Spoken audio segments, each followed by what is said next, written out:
Podcast Answer Man, episode number 406. Entertaining, educational, and encouraging content that makes a difference. This is GSPN.TV. Join the community. Hello, everyone. This is Jason Van Orden from Internet Business Mastery. You are listening to the man who has trained more people how to podcast than anyone else in the world, Cliff Ravenscraft. He is the Podcast Answer Man.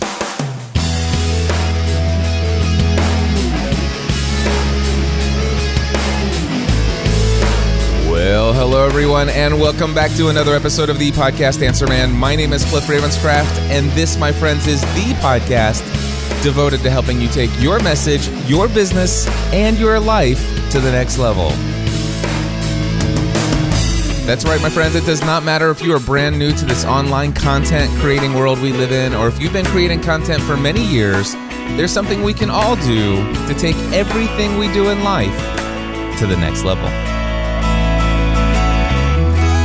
And my friends, I'm excited about doing something new and unique this week. Actually, it's not brand new. I've done this before, but I am inviting my great friend, Eric J. Fisher, to kind of co-host and ride along with me on the journey of episode number 406. Eric Fisher, how you been, my friend?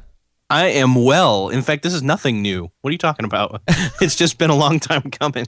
Well, what I mean by new is that you've always been a big part of Podcast Answer Man. Actually, your voice opened up episode number 1.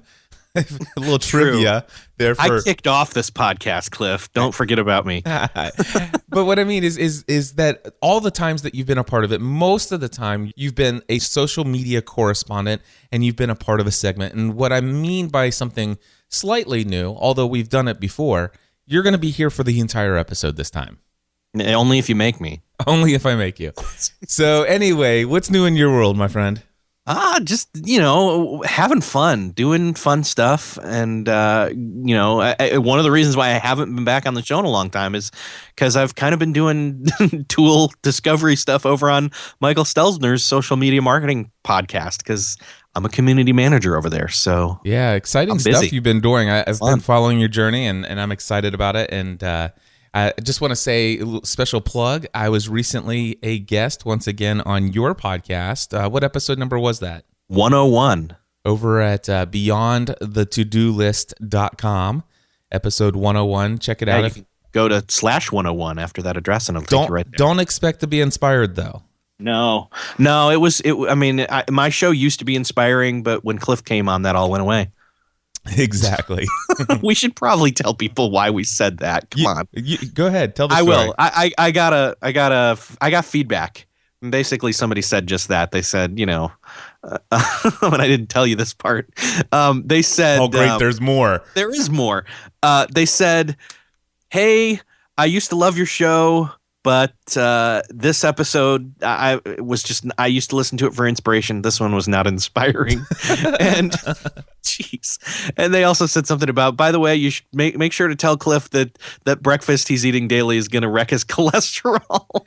Nice. Which I will say does tie into our main conversation that we will have on this episode, and I'll tie it back later. I'm putting a pin in it. You're going to tie it back later. I love it. Yes. All right. So today, the reason why I had Eric on is because I'm going to drop a bombshell on the community today. And it's not going to be too surprising for some who have been following Podcast Answer Man for a long time. But I wanted to have Eric come onto the show to kind of be the voice of the community, to kind of ask me some questions about some of the things that I'm thinking when it comes to the social media space. And specifically, we're going to start the conversation off talking directly about my decision about Twitter. And so I'm just going to rip the Band-Aid off here and just tell you that if I was once following you on Twitter, I'm probably not now. And yeah, and it's nothing personal. And in fact, Eric, I'm sure you're aware by now, I'm not even following you on Twitter anymore. Well, good for me. I didn't even notice. So actually, I texted you before I made the decision. Well, you did. You did tell me. I mean, we talked about this online off recording. That's the best way to put it. Yep. That you were doing this, but lucky for me, like I don't go look to see who's unfollowed me. Right. So I didn't even know you'd done it already. And we've talked about this topic in Three or four times, and we're going to rehash some of it because there's a lot of new people who are brand new to Podcast Answer Man within the last couple months and haven't heard this conversation before. But I promise you, those of you who think, well, gosh, I've already heard all of this before, stick around because there's new caveats to this, and also what I'm going to be doing instead when it comes to engagement through social media. So I hope that you guys will all stick around for this. But anyway, in the past, we've talked about the fact that, you know, Twitter was started out as this tool for helping people to stay in touch with one another and also to get to know each other better, to stay connected with what's going on in your day-to-day life and kind of sharing some of the things that might seem ho-hum details to other folks, but were really enlightening to get to know and get a view into the picture of lives of people that you're connected to online. And so Twitter used to start out by asking you one question: what are you doing?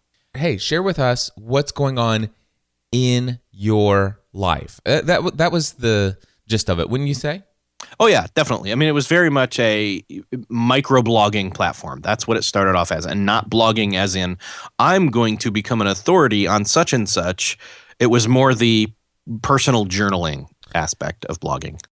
So that's the old Twitter, but Twitter changed its tune. How would you describe what Twitter changed its tune to? How they have described themselves within the last couple years?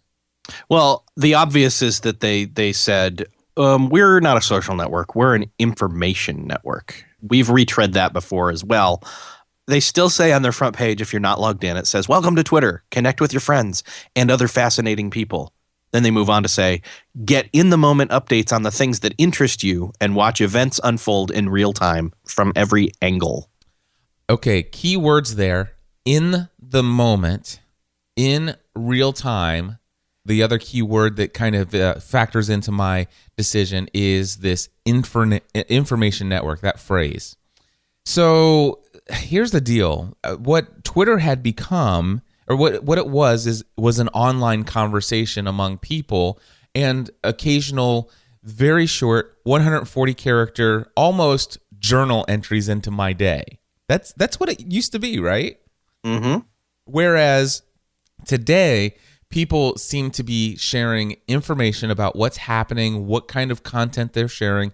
In a way, social media and online marketers, which, by the way, I happen to be one of them, and my closest and most dearest friends are all those people as well.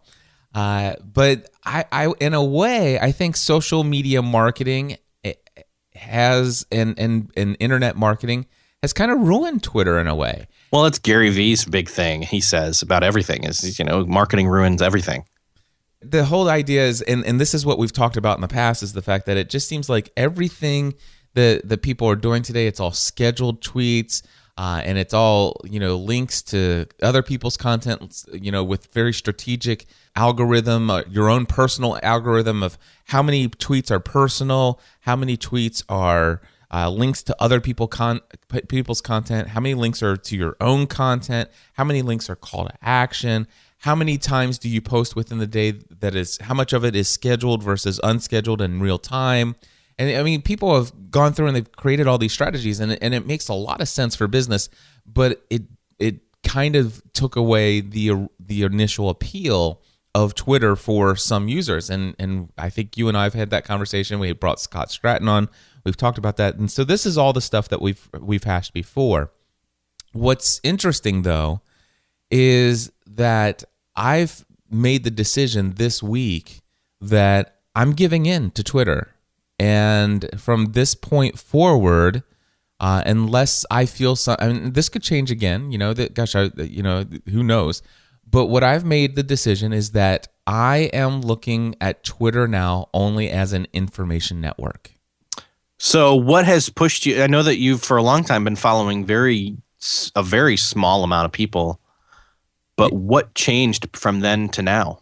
Just yesterday, somebody replied me on Twitter, and I clicked through to their profile just to see their most recent tweets. And there was one tweet from this person, and it says, the tweet said, "My top 8 business podcast recommendations." That was the tweet, and it had a shortened URL in there. And so I'm like, I wonder what my friend's top 8 recommendations are. And I click on it, and it's a link to some article of a friend of his who and stuff like that. And the title of that article was my top 8. But here I clicked on it, and it wasn't even from the friend that I was actually looking at. But the tweet said my. And so what I found was that Twitter just was not giving me the information from my friends that I was looking for. It was basically their mentality. And I don't know who came up with this. I know it might have been Gary Vee or could have been somebody else. But it's this idea, they have this mentality that they want to be the curator of content for their community. The thing is that for me personally, as one who's following social media and Twitter for getting to know the individuals that I follow better, I'm not looking to them to be my curator of content. Trust me, I'm on content overload all the time. I don't know about you, Eric. Yeah, I mean, you subscribe to almost nothing RSS wise. Yeah. And so it was, it's just like I try to manage and control how much content I consume. I want to be very intentional about the content that I'm bringing in. And so I don't need my 150 or less friends serving me up literally dozens and dozens and dozens of tweets every day with links to other content that, quite frankly, I mean, it's great content, but ain't nobody got time for that. And the problem is even with 150 people, it's hard to keep up with everything and find all those things in. And so I went in and we even did an episode talking about how Tweetbot has the ability to mute certain channels of publication. Yeah. So hashtags and certain Twitter clients or things that post to Twitter, even if they're not Twitter clients. Right. And so we talked about, I had muted the Buffer app. I had muted Co-Tweet. I had muted all of these tools that allowed scheduled tweets, but then I even muted Hootsuite, and then it killed even the content that people were posting directly and in real time. And so I had to undo Hootsuite, and it was just I just found that Twitter was not giving me the kind of information I was looking for, and I was getting it elsewhere, which we'll talk about in a little bit. Yeah. But here's the interesting thing, and there are 2 things that led to this decision. The first thing that led to it was that I subscribed to 3 magazines, and I'm talking about physical magazines. I subscribed to Men's Fitness, Men's Health, and Muscle and Fitness magazine. And in fact, I'm excited. My first copy of Men's Fitness just came in this week. However, I was wanting that content. I'm like, man, I really wish I could get some of these articles because I'm looking forward to information and motivation and encouragement in the area of fitness and health. It's a really big deal for me. And so I went and I was looking at their online websites, and they had tons of great articles there, but I also saw their Twitter links. And so I went into Twitter, and I ended up following Men's Health on Twitter, Men's Fitness, and also Muscle and Fitness magazine. So all 3 of them had Twitter accounts. And guess what their Twitter accounts do? Non-stop, boom, boom, boom, boom. I mean, it's all day long, several posts a day, every single day, with links back to their content. But guess what? I would say 80% of every single tweet that they put in the stream was interesting to me. I'm like, wow, that is cool. And it's better than an RSS reader. It's just because it's got the picture and it just flows like Twitter. It's really nice. I like this method of getting this. Now, here's the deal. Twitter had recommended, it's like, I see that you're into this. And for whatever reasons, and it showed me Women's Health and Shape magazine. And so I have a wife, and my wife is into fitness. And so I actually went ahead and followed Shape Magazine and Women's Fitness. So I'm actually even getting some interesting things. And I like to actually read some of these articles about women's fitness and how some of the recommendations are different for women versus men and stuff like that, because my wife and I are both into health and fitness and getting in shape. And so it sometimes I'll take some of those articles, and because it's real easy to do in Tweetbot or any iOS app actually, to share an article via email and shoot that over to my wife. It's very interesting. And so all of a sudden I've been benefiting from just seeing a lot of really engaging, to me, interesting, awesome content. So that's the first thing. The second thing that's happened was recently I've posted some significant posts on social media. Two of the biggest things that I posted in social media recently, one was my 6-month update, of my health and fitness goals. I put together some side-by-side pictures, 4 pictures all in total, before and after. There are 2 sets of before and after, one from a side view and one from a front view. And it was a link back to the blog post I put on my Podcast Answer Man website. But by the way, if you guys haven't seen it, you can go to podcastanswerman.com/6 months. You can spell it out or put the number. It will go there either way. Anyway, and so I took that and I put this tweet together and said, here's an update of what I've accomplished in the last 6 months. On Twitter, that prompted about 3 @replies. Now, I should tell you that on Twitter, I'm just under 15,000 followers. And one of the things that I want to tell you about those 15,000 followers is that I did nothing nefarious to get those followers. I've never paid for anything, never did any kind of crazy tricks. And in fact, there are tools out there. And Eric, I don't know if you know any of the top of your head, but there are tools out there that allow you to punch in a person's Twitter ID and to see how many of those are fake followers. Are you familiar with any of those off the top of your head? TwitterAudit.com. Okay. And I put my name in, and of the over 9,000 that are following me, I have only 641. So I've got a 93%. Nice. So this is TwitterAudit.com, and I'm going to put mine in. So mine's GSPN. And it says here, so I have 13,952 real followers, 719 fake followers. So I have a 95% audit score. That's good. All right.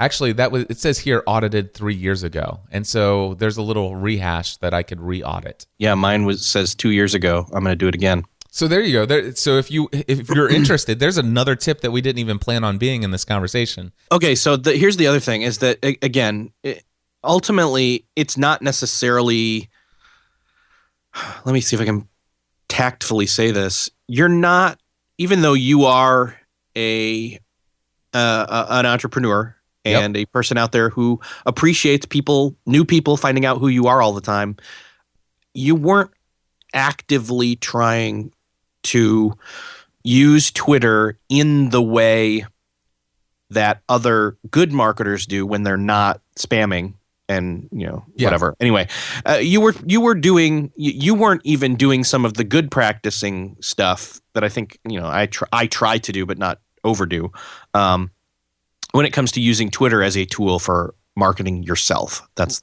right. I mean, I won't say that I never use Twitter to market myself. I do some self-promotion, but I still very much first of all, that is a part of answering the question, what am I doing? I'm preparing for an A to Z course. I'm looking for people to sign up. I just released an episode of my Pursuing a Balanced Life podcast. I just released an episode of my Podcast Answer Man podcast. I would love for you to listen. Here's the topic. I mean, so a lot of that is still very much in the meme of social media. Of what drew me in is this is what's going on in my world. This is if you're following me for finding out what's going on with me, this is me sharing what's going on with me. Whereas what I found is there's a lot of social media marketing it's that constant curation of other people's content. Here's the deal: when I'm for me, and I guess I'm not trying to tell other people how to use social media, but it's more of what is appealing to me is I'm following to follow you. I'm not following to follow everything you follow. Does that make sense? Yeah.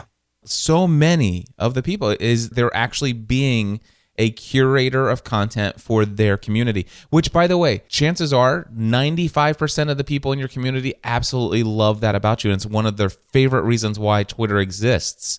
And They want to use you as a filter. Yeah. And there's nothing wrong with that. Nothing wrong with that at all. In fact, I follow when I follow The Verge, or when I follow Muscle and Fitness, or when I follow these other things, I want them to be the curation of content for a particular area. But what happened was with social media, with my friends, I'm more interested in what their life is like, what's going on in their life, and I'm not necessarily following them for that curation, because, to be honest with you, a lot of them are following the same things that I follow, and then they have other interests that maybe not are as appealing to me. So I don't know.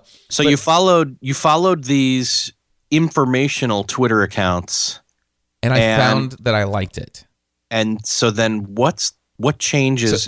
You unfollowed me. What else did you do? Well, hold on. So going back to the 15,000 followers, and just sharing with you that I'm about 95% of those people are real. Okay. So I have 15,000 people, and I share this, and I literally post the picture. So I didn't do an Instagram where it didn't, it's just a hyperlink to the picture. It literally puts the picture on the screen for anybody who sees it on Twitter. The side-by-side comparison of me before and me after, and what I had accomplished in 6 months. I put it on Twitter. 95% of the 15,000 people are following me. They're real people. I had a total of 3 @replies. 3. Now, granted, I probably put it out at the wrong time of day, and that's a part of this, all right? As a matter of fact, I know for a fact it was the part of day. If I would have strategically scheduled it, or if I would have actually decided to publish it in real time at a more beneficial time of day when a majority of my 15,000 followers were awake and stuff like that, then yeah, I probably would have gotten some more @replies. But still, I mean, out of 15,000, I got 3 @replies. Now, I took the same information and I posted it to Instagram, and I did all of these individually for this particular post. And then what I did is I actually went over to Facebook, and I put it in there natively as well. I put the same image in, same information, or same little note, and it's exact same wording as Twitter. And the Facebook one had, I think, 254 comments. And by the way, I only have, I'm just below 5,000 friends on Facebook, and with about 800 followers on Facebook. And so here's the deal. Same information, same picture, and I get 3 @replies, and posted at the same exact time of day. I put it on Facebook, and by the next day, I have, hundreds of comments, and it's like, wow, that's a whole lot more engagement. Now, the thing is this isn't just that particular one. And I'm going to tell you one other big one, and that is, when I did my triathlon, and afterwards I waited until after my triathlon to announce that I not only completed the triathlon, but I also said that, actually, let me see if I can go back to it. Because the way that I worded it, you would think that it would get some response. Let's see. Let me pause for just a second. Okay, I found it here in my Facebook timeline. It says, "Today is one of the saddest and most rewarding days of my life. Many of you know that I'm in Tennessee this weekend to complete my first ever triathlon, something I never dreamed I would have accomplished more than 6 months ago. Last night at 12:40 a.m. Eastern Time, I received a call informing that my dad had passed away. And then I went on to talk a little bit about that. And I posted the video of me crossing the finish line. And there's just a little bit of detail in there about why I chose to run the triathlon after just learning about my father passing away. Here's the thing. On Facebook, that generated, I'm looking at it right now, 551 likes, 258 comments. And that same information condensed down to 140 characters on Twitter got me about 6 @replies. And that was at a time when I would think that I would get a little bit more than that out of 15,000 people following. Now, I part of me is hearing what I'm saying from a third party perspective. How does this coming off? It's like, well, gosh, Cliff, throw yourself a pity party. Nobody's paying attention to me. Wow, woe is me.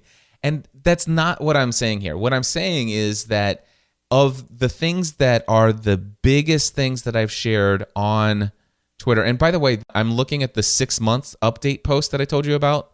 The reason I want to bring this up is the first time I ever broke 1,000. I have 1,024 likes and 248 comments on the 6 month update. So this got me to thinking, and I'm posting a lot continually to Instagram, to Facebook, to Twitter. And what I find is that I'm consistently getting comments from people on Instagram.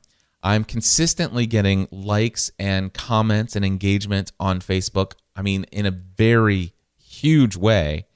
And when it comes to Twitter, I'm almost getting, almost nothing. Right. And of course, one could argue you only get out of something of what you put into it, and that could be a real thing. Although I had made it an intention to go in and follow the people that I follow. I follow very few people, and looking for content that is the kind of content that I connect with, personal updates and hitting @reply and stuff like that. So I do engage with people there.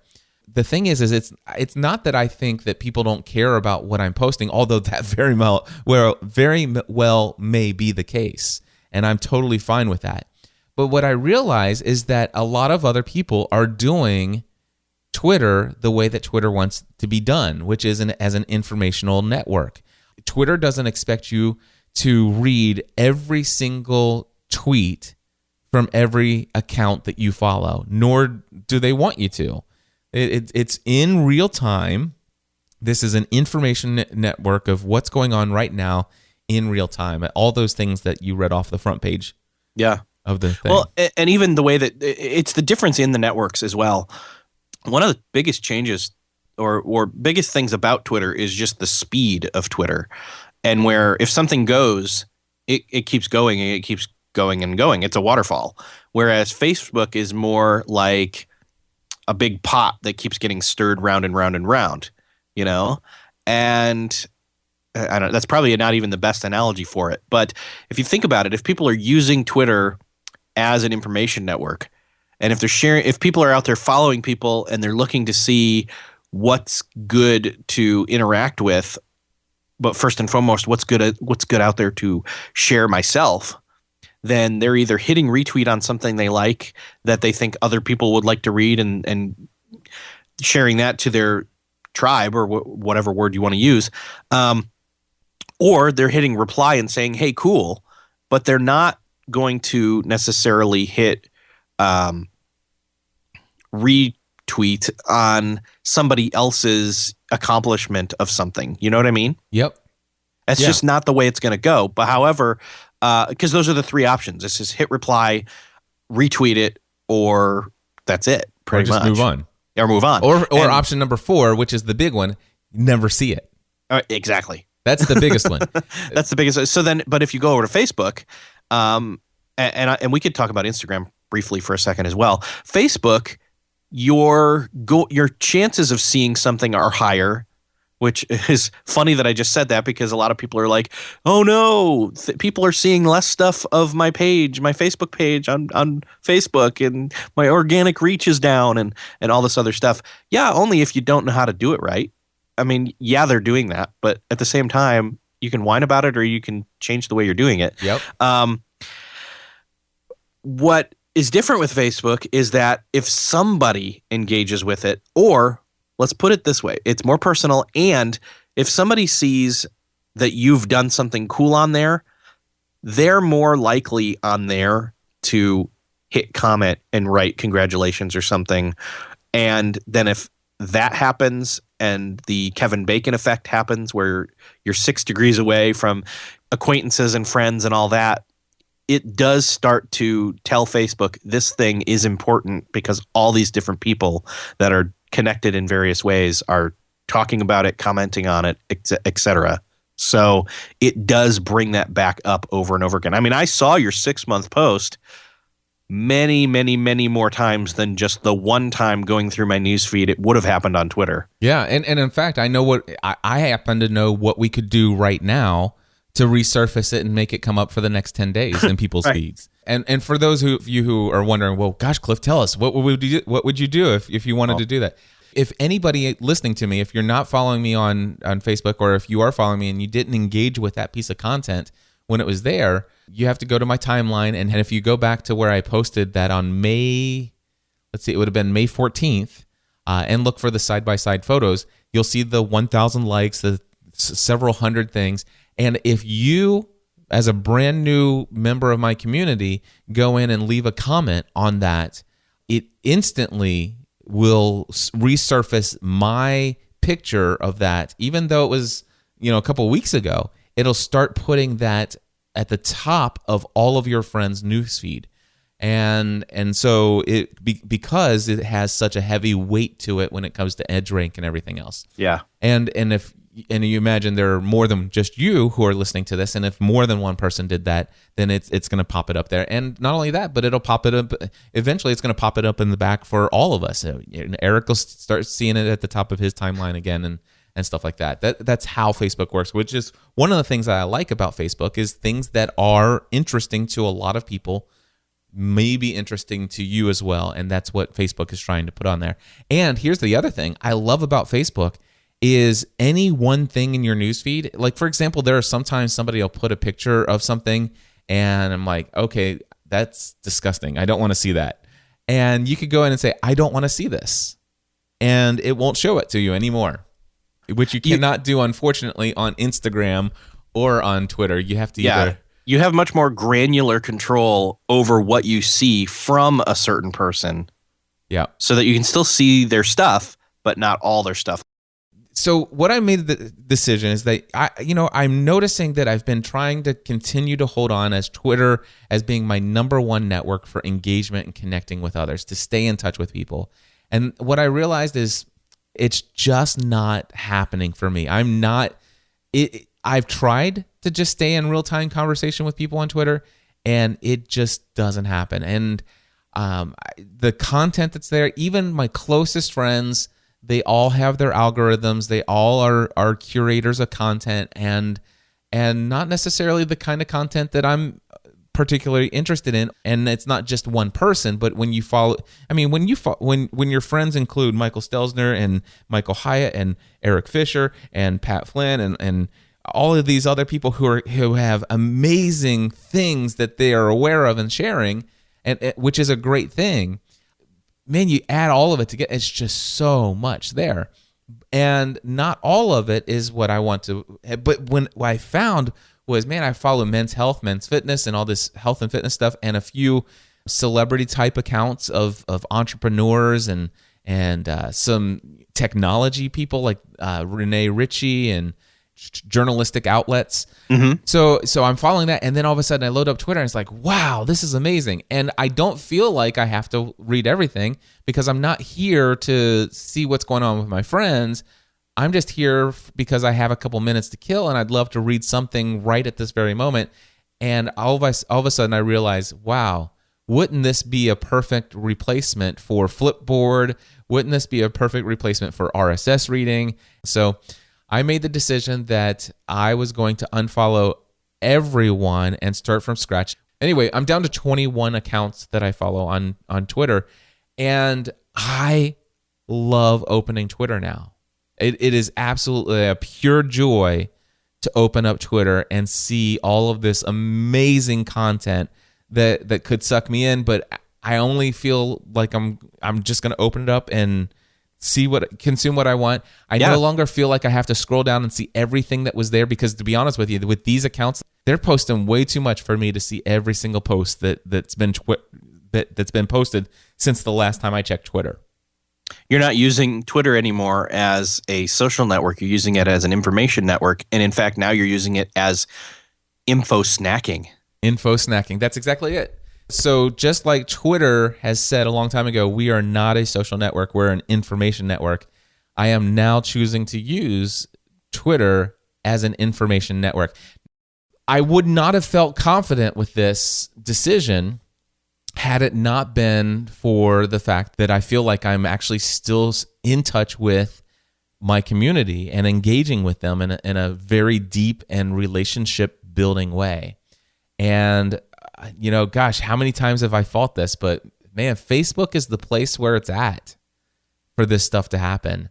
The thing is, though, I had a similar problem for the longest time with my timeline on Facebook. It was completely useless to me. And the reason why is because of those 4,659 people who I'm connected with as friends on Facebook, guess what? I don't know 70% of them face to face and don't know very much about them. Yeah. They requested to be my friend. I confirmed that they were a real person and that they're a member of my community, and I accepted their friend request, right? Kind of like in the old days of what we talked about when somebody follows you on Twitter, it's kind of a courtesy follow. The problem with, friending 4,659 people is that it fills up your timeline on Facebook with lots of information from people that you barely know or probably don't know at all. And so the timeline functionality of Facebook for me for many years was just absolutely atrocious. One of the reasons why I didn't like Facebook very much. I didn't see the appeal of their newsfeed and stuff like that. And of course, they have Facebook lists or groups. Is it groups or lists or? Well, both of those exist. It depends on what you're talking about. Favorites is what they actually have. So yeah, groups of people. Yeah, so you can which actually, are lists. Yeah, so you can create a list of people. Like there was actually a time when I created this list of people on Facebook, and it's like here, and it was titled "People I Follow." And I could go into that group or into that list of people, and I could add all of the people of the 5,000 up to 5,000 people that I'm friends with. I want to click and add a certain number of those people, and I had about 150, 200 people in that list. And what would happen was I would, instead of hitting the Facebook logo on the top left-hand corner to go to my newsfeed, I never hit that. Instead, I had a bookmark a bookmark using my speed dial app on my Chrome extension. Anyway, I would bookmark the hyperlink to show me the news feed for that list. Did that make sense? Yeah. In other words, you weren't dropping yourself right into the full-on, full-blast news feed. You were going to only the news feed of that list. Right. And so I had curated myself a list of people that I wanted to follow and they gave me a specific URL for a news feed just for that list of people. Problem with that, Eric, is that over time I would go to a conference and all of a sudden I might add 30 new friends as a result of my week in Las Vegas or San Diego, and going in and friending those people. If you're doing that on a mobile app, it's not easy to also add them to those lists that you have. So Right. There are some brand new friends that I just met that I want to follow them, and so I'm not actually seeing any of their stuff.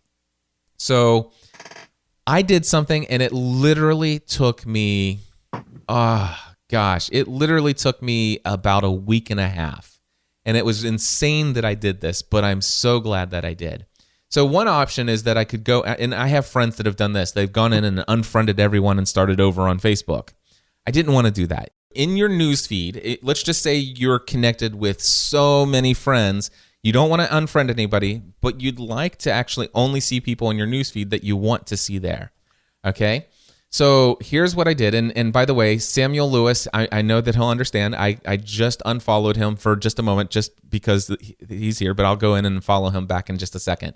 So I was in my newsfeed and I saw Samuel Lewis. He's a good friend of mine.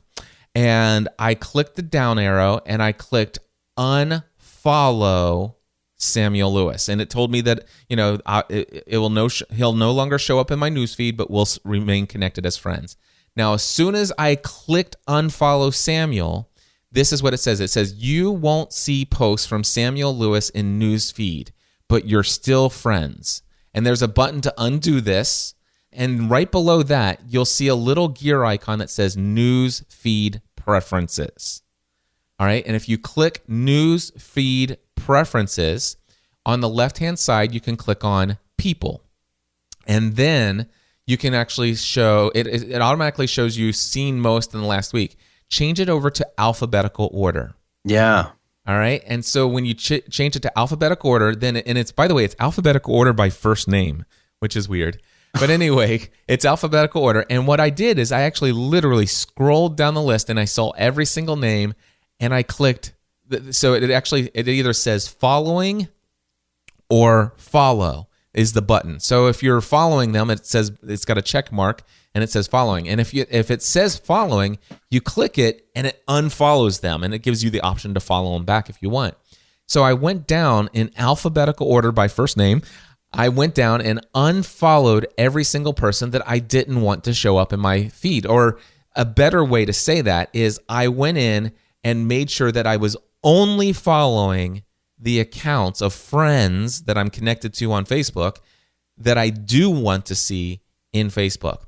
Now, the reality is that if you have lots of friends, Facebook is going to limit your usage of this tool because they're afraid that you're using it for nefarious reasons. So after about 80 unfollows, it's going to tell you, hey, slow down a bit or else we're going to take away your ability to use this. So when you get to that limit, every day for a couple weeks, I literally went in and did this. And I wrote down on a piece of paper where I was in the alphabet by first names to scroll through. And by the way, it takes a while to load those. And so when you get to the later part of the alphabet, it's a huge pain to do this. But here's what I can tell you is now, depending upon your amount of followers or friends, I should say. Yeah, it's a huge pain to do this when you have nearly 5,000 friends. But here's what I can tell you now is that my Facebook feed is amazing. It has every single thing that I ever wanted from Twitter is now there. Does that make sense to you? Totally. Everything I ever wanted and loved about Twitter is now what I will tell you is my newsfeed.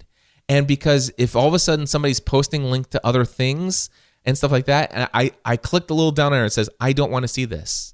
And Facebook will even ask you why you don't like it. And sometimes I don't even bother answering that question. But Facebook has become excellent at giving me exactly what I want from the friends and content creators and pages that I like. And it is exactly what I want. I mean, every day. And here's the thing is I still go to a conference and people send me these friend requests. And the first thing I do is I decide, number one, is this a real person? And be careful out there. There's a lot of fake stuff going on. But anyway, I confirm it's a real person, that this is a person within my community. And then what I'll do is I'll go ahead and confirm the friend request. And because I can do that, I still have a couple that I can do this for until I reach the 5,000. And then they just get the option to follow me. But I'll continue to do this. And if that is a person that I've met face to face, or it's somebody that I really want to get to know better, then I will leave it by default. I'll just confirm their friend request, which means I'm automatically following them. But I would say that 7 out of 10 people that add me as a friend and I confirm them, the very first thing I do is go in and unfollow them because I don't know them very well. And we have absolutely no relationship at this point, and that may make me sound awful, but I'm just being honest, and that's the reality of what's going on. But here's what I can tell you, Eric, is that I will post something on Facebook, and that person that I just added as a friend, 3 weeks ago, and sure, I'm not following them, so I haven't seen them in my timeline. All of a sudden, over the last 3 weeks, this brand new person keeps popping up and they're leaving comments on the stuff that I'm posting. And then it's like, I like this person. And I click on them to see if they're a friend because they could be just a follower. And I'm like, yeah, we are friends. And then I see that I'm not following them. Well, actually, I know that I'm not following them because I actually know who I'm following. And I make the decision at that point. It's like, yeah, I'm going to go ahead and go to their profile and click follow. Eric, my social media life has never been more social. I love it. Eric, thank you so much, my friend. Yeah, you're welcome. I'm glad I didn't have to. I'm certain that things came out in this conversation that wouldn't have come out otherwise. And so I'm glad that I've had you here as a sounding board and asking and prodding and taking the conversation in different ways. So I appreciate you. Yeah. Well, and let me put this one last little spin on it. you only have so much time to be able to use these tools anyway. What you've done is set it up to where you're getting the most out of it now in the limited amount of time that you do have to jump in. Yeah.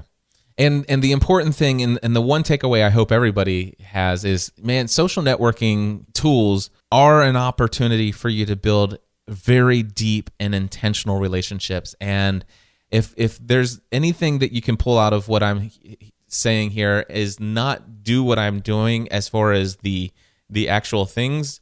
Like, don't spend 3 weeks trying to unfollow everybody on Facebook. Whatever you want to do there, I'm just sharing with you what I've done.